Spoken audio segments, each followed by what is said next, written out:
اللهم خذ له الرحم وهديه إلى خير. اللهم أكرم نزله ووسع مدخله. اللهم أكرم نزله ووسع مدخله. اللهم نقيه من الخطايا كما نقيت الثوب الأبيض من الدنس.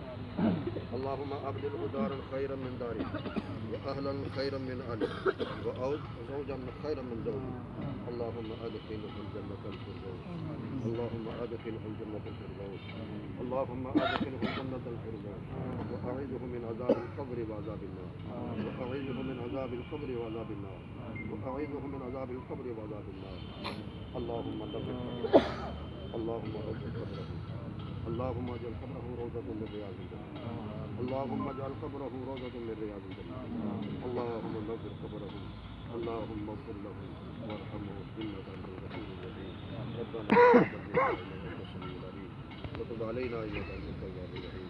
صلى الله تعالى على خير خلقه محمد وآله وأصحابه أجمعين.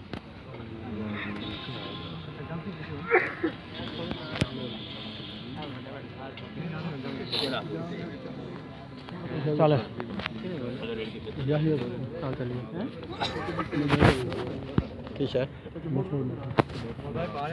भैया मथुर कितने गए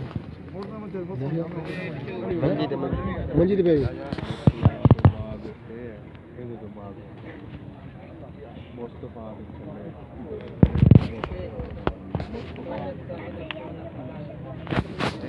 पे सारे भैन है किन्ने सट्टे